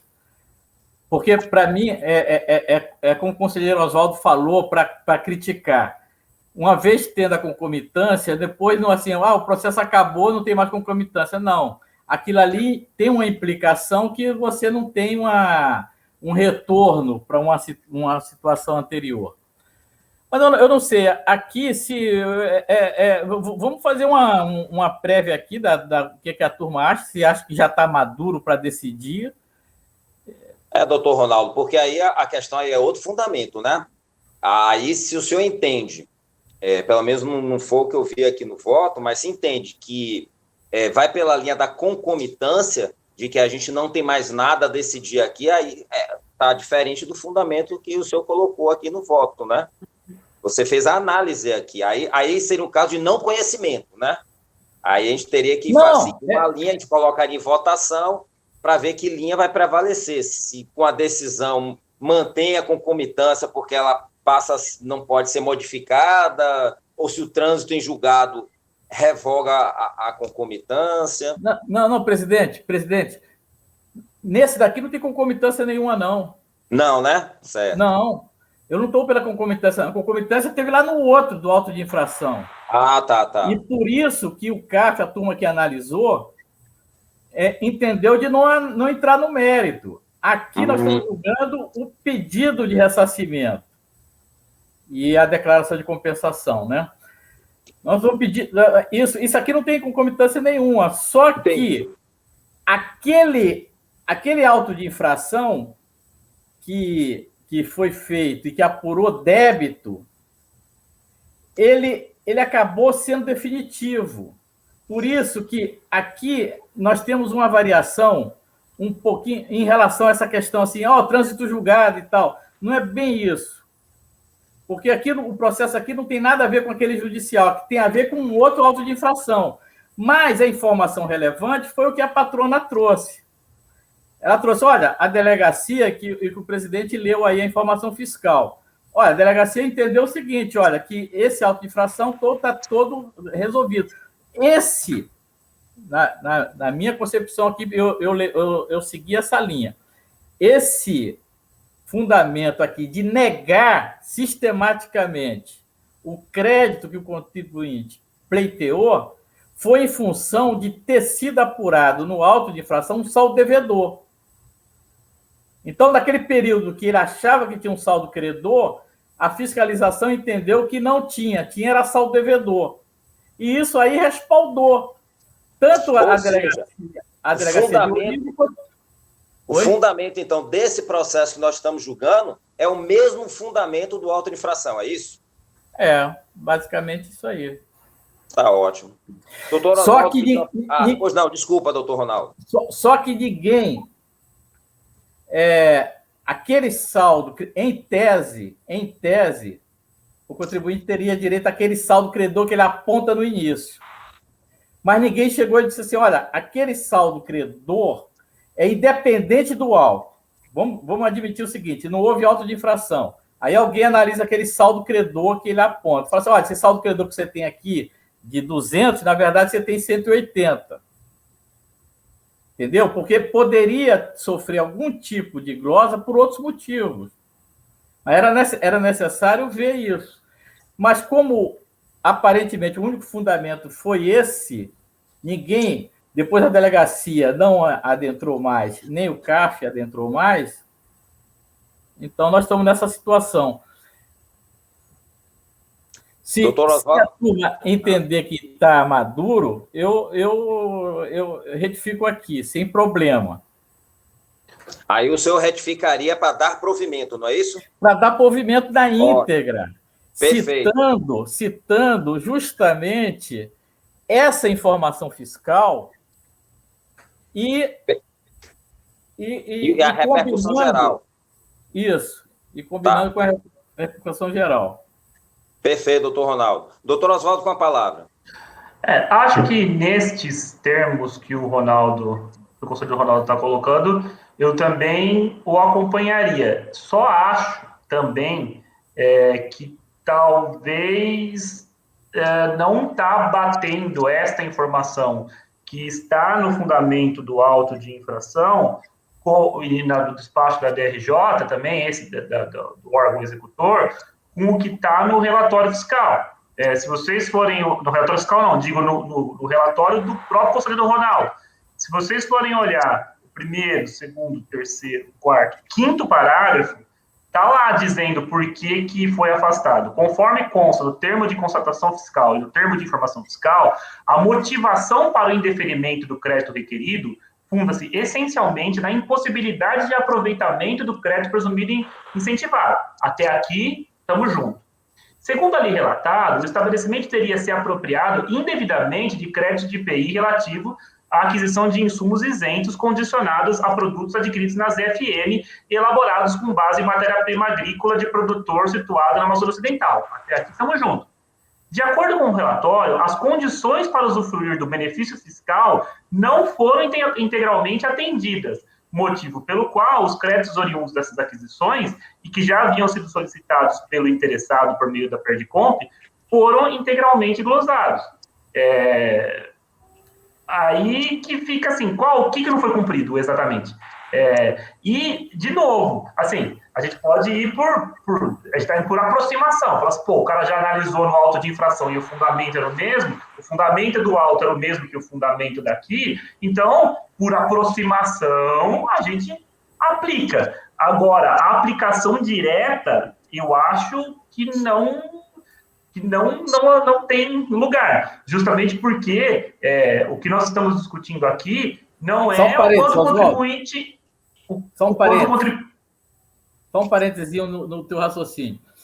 Aí você leu esse parágrafo. Na sequência tem um outro, que diz assim: a lavratura do auto, acima citado, não apenas impediu o ressarcimento de crédito PI, já está claro a sua posição. Também constituiu débitos. Sim, já está claro a sua posição. E já está claro que o motivo do auto de infração e o motivo da negativa é o mesmo. Mas para mim também está igualmente claro que um processo é um processo. Num processo a gente discute crédito, no outro processo a gente discute débito. E no processo que a gente discute débito porque os créditos foram afastados. Então, se o débito não é real, não quer dizer que o crédito seja real. A gente precisa discutir o fundamento. E, de novo, o fundamento não está assim tão claro, a aplicação não está assim tão imediata quanto parece. Mas, se a gente for por esse caminho que foi citado pelo conselheiro Ronaldo, pelo conselheiro presidente e acompanhado pelo conselheiro Ronaldo, olha, o auto de infração foi lavrado com o mesmo fundamento do que nós estamos discutindo aqui. O auto de infração foi derrubado, o fundamento do auto de infração foi derrubado por conta de uma decisão com trânsito em julgado e por conta de uma decisão de repercussão geral. Logo, o mesmo fundamento utilizado para a glosa de crédito também segue o mesmo caminho. Se for por esse caminho, eu acompanho na íntegra. Qualquer coisa diferente daí, eu vou pelas conclusões. Oswaldo, a questão, a própria doutora Joana esclareceu, né? Foi o que eu tinha lido do parágrafo da informação fiscal. Essa questão dos requisitos, ela consta também lá da leitura que eu fiz da informação fiscal. Só que aí foi o que ela trouxe, né? Tem duas isenções. E o que o STF julgou foi a isenção do artigo onde não há necessidade desses requisitos. Ele dá o crédito prêmio, seja um insumo, seja de origem agrícola, ou seja um insumo já industrializado, ele teria direito ao crédito, foi o que está decidido na repercussão geral. Então, aqui, essa questão do não cumprimento dos requisitos acabou sendo irrelevante para o desfecho, entendeu? Minha opinião, assim, o contribuinte tem um outro fundamento para derrubar o auto de infração, independente de ter sido produto agrícola ou não. Nesses termos eu acompanho integralmente, não tem problema nenhum, não. Não porque derrubou o alto, derrubou a compensação, não é isso. Sim, claro. Mas o fundamento é idêntico, então... Perfeito. Bom, acho que a matéria foi bem discutida, né? Acho que nós já estamos prontos para votar. Só para fixar aqui, o conselheiro Ronaldo retifica a sua decisão para dar provimento ao recurso voluntário. Confere, é isso mesmo? Isso. Perfeito. Eu só vou acrescentar mais essas informações que nós discutimos aqui, da informação fiscal, dessas duas isenções, né? Combinar com a decisão do Supremo, para a gente fundamentar melhor aqui. Perfeito. Vamos abrir regime de votação, então. Doutor Luiz Felipe, como vota? Presidente, eu acompanho o relator. Doutor Oswaldo? Com o relator. Doutora Fernanda? Com o relator. Doutor Leonardo? Com o relator, presidente. Eu também acompanho o relator. Acordam os membros do colegiado por unanimidade de votos em dar provimento ao recurso. Doutora Joana, desculpa, deixa só eu confirmar aqui, por favor, os seus dados, tá? Tá, eu queria só confirmar também, essa decisão ela vai valer para o item 134 ao item 146, tá? Que era julgamento sistemática de paradigma. Não, doutora, o que é que acontece? Temos esse processo que a gente julgou, ele é paradigma, e temos alguns repetitivos, mas temos também 2 processos que não são repetitivos, tem outros aqui, o de final, é o item 145 e o 146 da pauta. Não sei por que motivo eles não estão como repetitivos. Eu pergunto ao contribuinte, à patrona, e pergunto ao relator, há alguma diferença nesses 2 processos? Não, eles discutem exatamente são as mesmas compensações, todos esses processos, do 134 ao 146. Também não entendi por que o 145 e o 146 não ficaram, mas eles são exatamente a mesma discussão.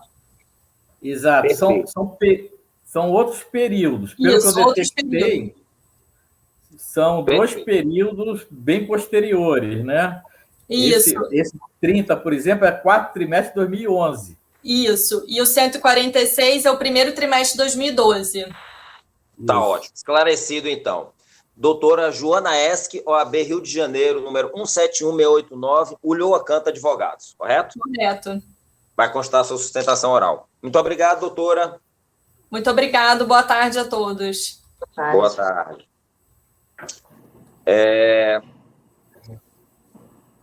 Ana Tereza?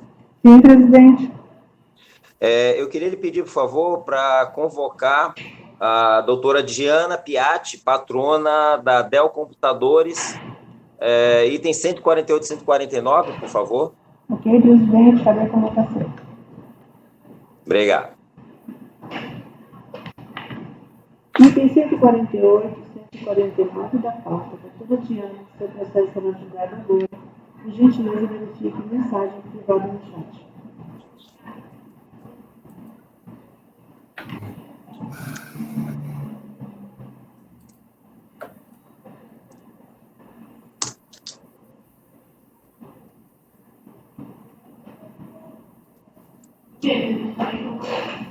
Presidente patrono convocado. Obrigado. Eles são iguais, Léo? Eu acho que sim.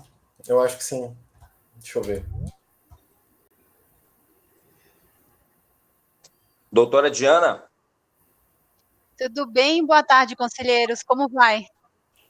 Boa tarde, tudo bem e você? Seja bem-vinda. Obrigada. Estão me ouvindo e vendo bem? Sim. Vamos. Sim. Vou só baixar aqui a qualidade do vídeo, conforme a orientação. Só a câmera um pouquinho também para baixar, não está dando para te ver 100%. Assim? Sim. Ou ao contrário? Perfeito. Não, tá ótimo, perfeito.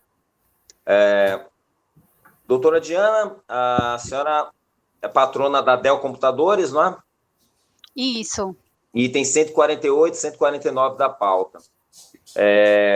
o doutor Leonardo ele vai apresentar o relatório. Em seguida, a senhora terá 15 minutos para fazer a sua exposição e a palavra retorna ao relator para que ele possa proferir o voto. Nós, então, entraremos em regime de debates. Caso a doutora tenha algum esclarecimento sobre algum ponto, alguma questão que seja exclusivamente sobre fatos, a doutora pode pedir novamente a palavra. Tudo bem? Obrigada, presidente. Com a palavra o relator. Pois não, presidente. Eu vou abrir o 148. É um retorno de diligência. Então, eu vou apresentar um relatório complementar àquele da resolução que eu apresentei antes. Então, é uma manifestação de conformidade que foi apresentada em 2014 contra o despacho decisório, que homologou compensação de crédito de IPI, declarações de compensação apresentadas em 2011, reconheceu o saldo de créditos menor do que o pleiteado. Em sessão de 19 de fevereiro de 2019, os membros do colegiado resolveram, por unanimidade de votos, converter o julgamento de diligência para que a unidade preparadora da Receita procedesse à juntada da decisão administrativa irrecorrível proferida no processo administrativo final 2013-14 e os trâmites de praxe. Os fundamentos da resolução foram os seguintes. Em síntese, foi instaurado um procedimento fiscal no estabelecimento da contribuinte que resultou na lavratura de um auto de infração que originou o processo final 2013-14, que formalizou a cobrança de multa de ofício relativo ao período de janeiro de 2009 a junho de 2011, no montante de 15 milhões, por falta de destaque de IPI em notas fiscais de venda, bem como estorno, mediante lançamento no livro do hype do IPI, de saldo credor de IPI no valor de 20 milhões de reais. Considerando que eventual cancelamento do auto de infração acabará por repercutir no despacho decisório recorrido, na medida em que o cálculo da apresentação do demonstrativo de créditos e débitos e ressarcimento de IPI acabou por considerar débitos constituídos no processo administrativo final 2013-14, que a contribuinte contesta administrativamente, necessário, antes da formação da convicção do aplicador, certificar-se a respeito do desfecho do processo administrativo em apreço. A unidade apresentou informação fiscal em que informou que foram lavrados os seguintes autos de infração que promoveram o lançamento de ofício de IPI relativos a períodos de apuração anteriores à data de transmissão do PER. O auto de infração, objeto do processo final 2012-17, relativo a março de 2007 a dezembro de 2008. Em recurso voluntário ao CARF, o contribuinte teve o recurso provido, cancelando o auto de infração. O auto de infração final 2013-14, relativo a janeiro de 2009 a junho de 2011, em que o recurso voluntário foi parcialmente provido. Os valores remanescentes do auto se encontram na cópia da informação fiscal.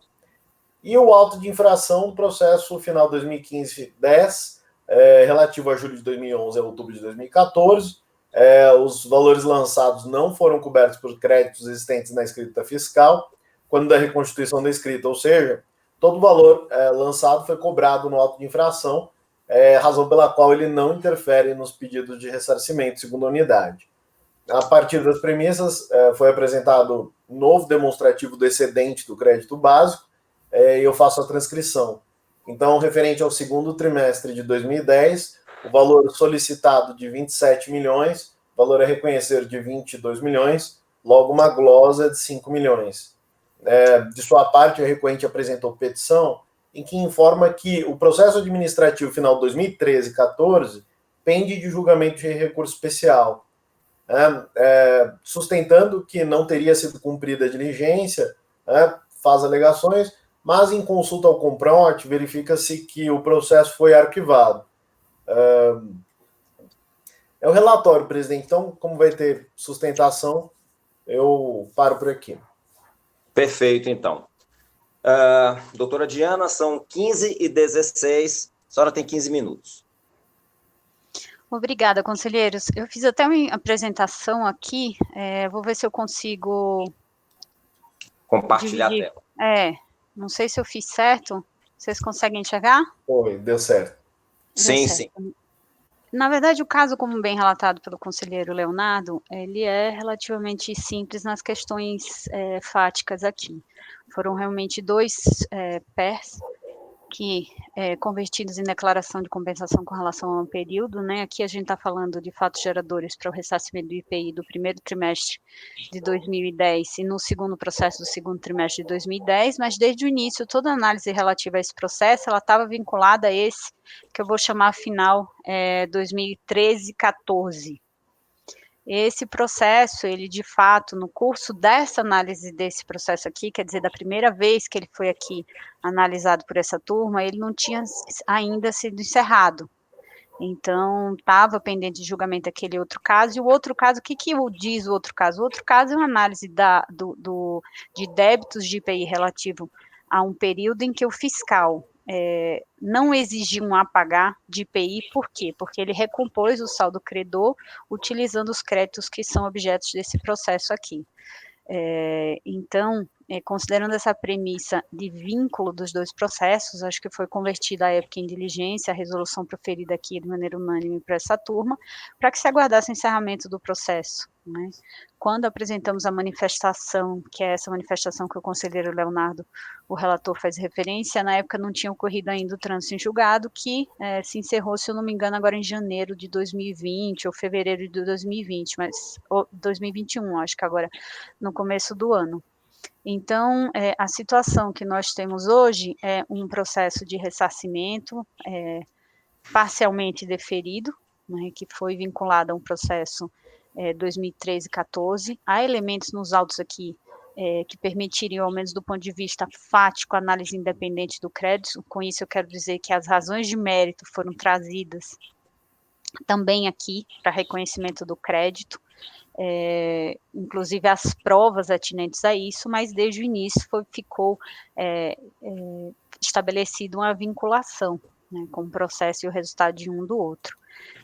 Eu coloco aqui, assim como preliminar, um pedido preliminar para votação, porque se a intenção da turma for realmente entender pela aplicação,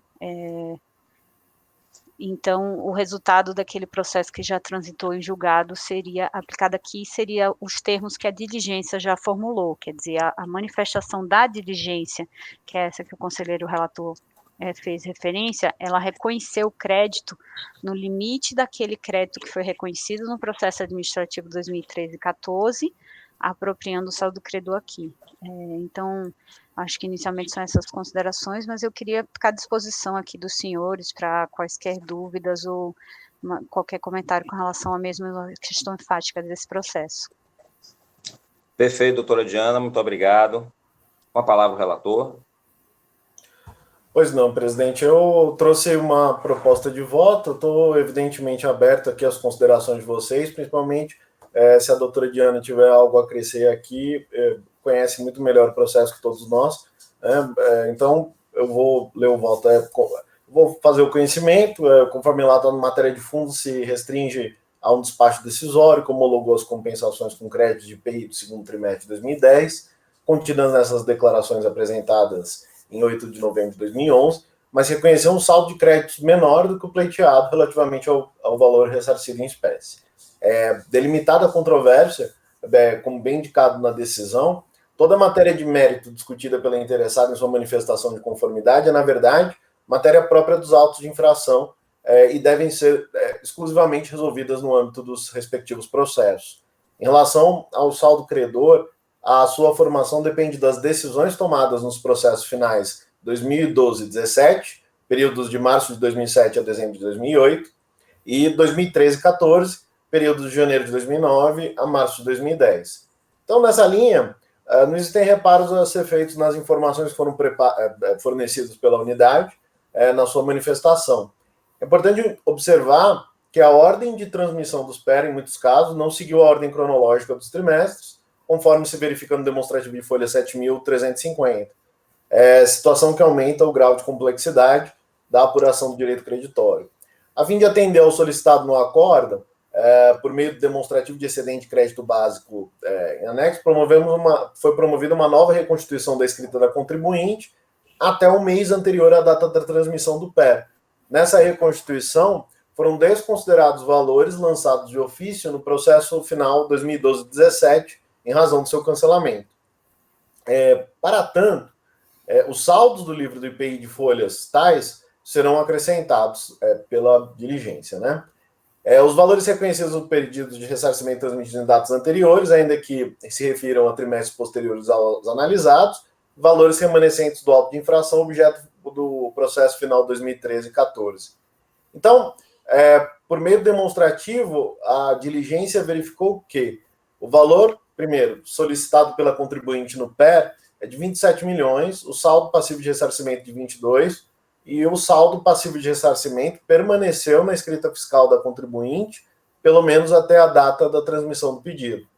Então, o que se constata é que a interessada faz jus à parte do excedente do crédito pleiteado no PER 2548, no valor de R$ 22.723.000.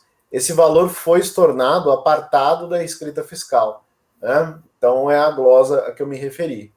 Então, esse é o encaminhamento que eu trago a acolher a diligência, né? Então, esse é meu voto, presidente. Perfeito, doutor Leonardo. Conhecer e negar provimento ao recurso, correto? Você tem alguma consideração a fazer, o Oswaldo? Com a palavra, o conselheiro Oswaldo. Tenho duas. Mas acho que a primeira a gente já discute.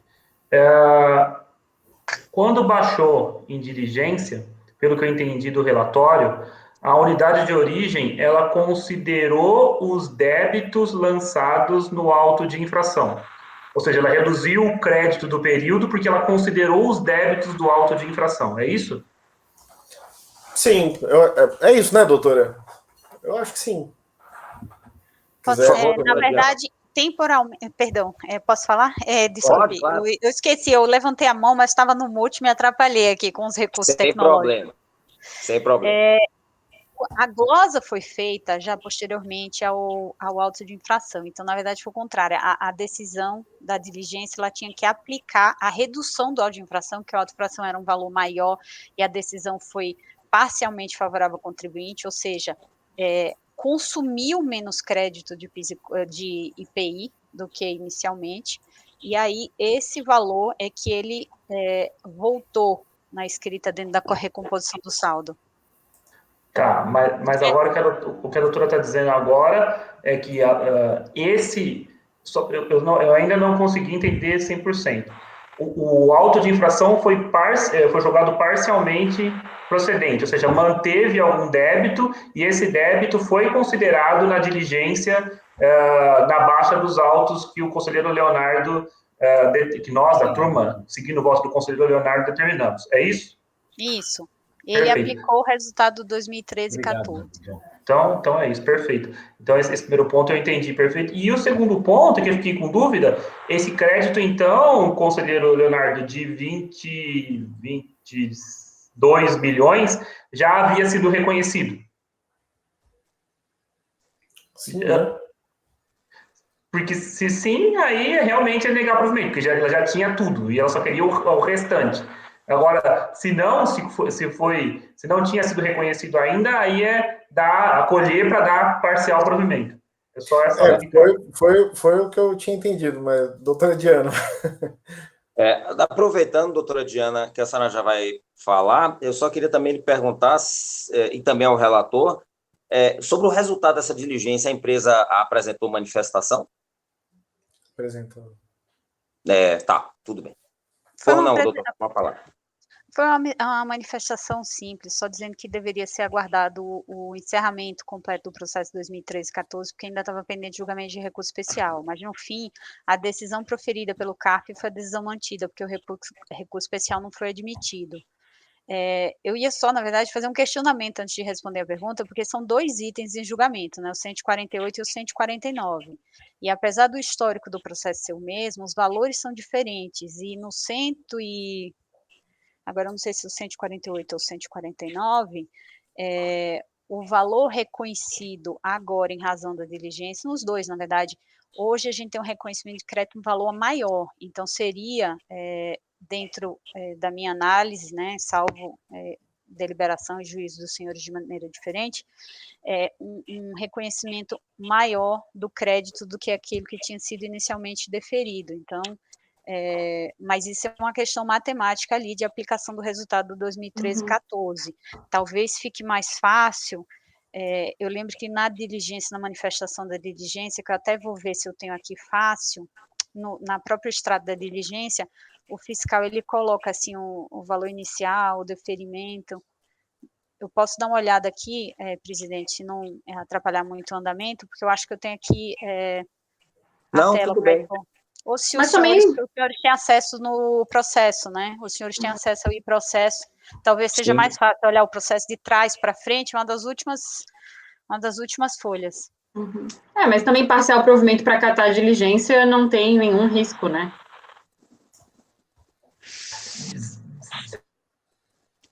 Oswaldo, a gente não está ouvindo você.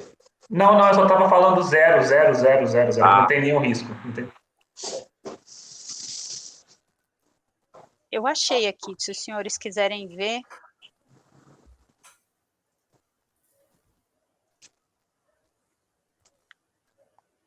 Posso expor ou não é? Os senhores já acessaram? Deixa eu ver se eu vejo a folha aqui. É a folha 7175 do processo administrativo, naquele que a gente está falando do 2013-75. O processo administrativo final 2013-75, a informação fiscal está nas folhas 7175. Mas a gente está no 2010, né? Deixa eu pegar o outro. É porque é a história dos processos, e eu acho que o julgamento teria... Deixa eu pegar do outro.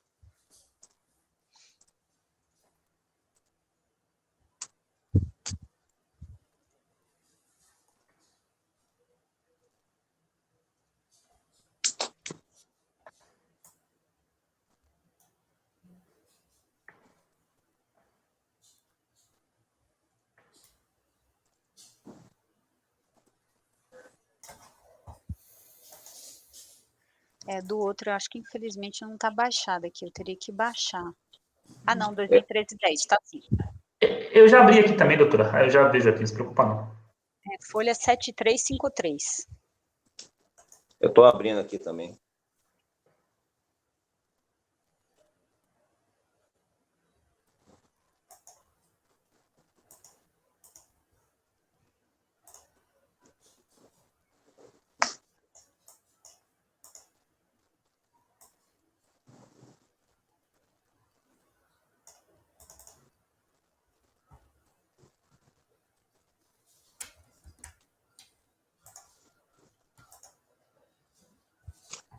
Foi exatamente como o relator colocou, né? Ele apenas colocou aqui o que já estava no resultado da diligência. Valor solicitado 27 e pouco, valor reconhecido 22.700 e pouco, uma glosa de 5 milhões.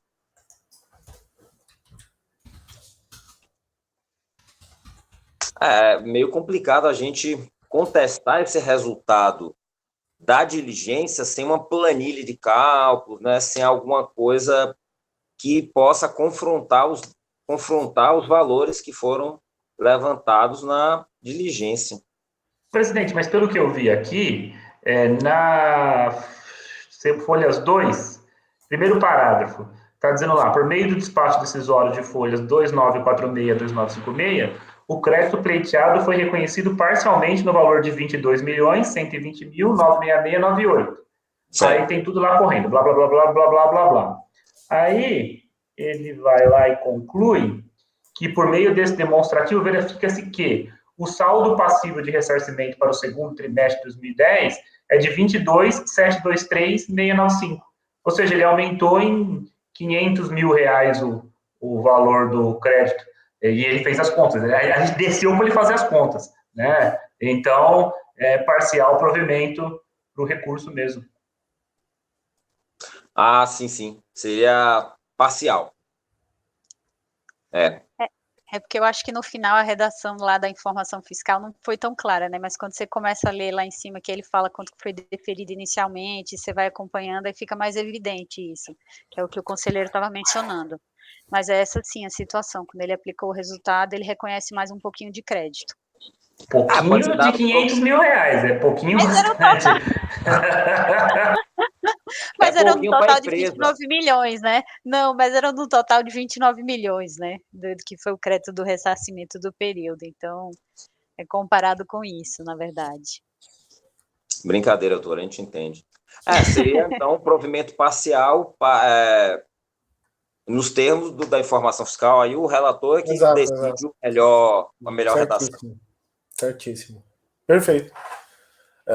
Então, conhecer e dar provimento parcial nos termos da diligência. Perfeito. Ok. Então, esse resultado ele vai valer para os itens 148 e 149 da pauta. Então, eu pergunto ao colegiado, alguém diverge? Acordam os membros do colegiado, por unanimidade de votos, em dar provimento parcial ao recurso nos termos da diligência fiscal. Fez sustentação oral a patrona do contribuinte, doutora Diana Piatti de Barros Lobo, OAB São Paulo, 241582, escritório Machado Meia Sendax e Opus Advogados. Muito obrigado, doutora Diana. Obrigada, presidente. Obrigada, conselheiros. Boa tarde a todos. Bom trabalho. Obrigado. Bom, para hoje à tarde, nós encerramos as sustentações. Vocês querem um intervalo? É bom, né? 5 minutinhos. Beleza. 10 minutinhos, então. 10 minutinhos de intervalo. Presidente, gravação interrompida.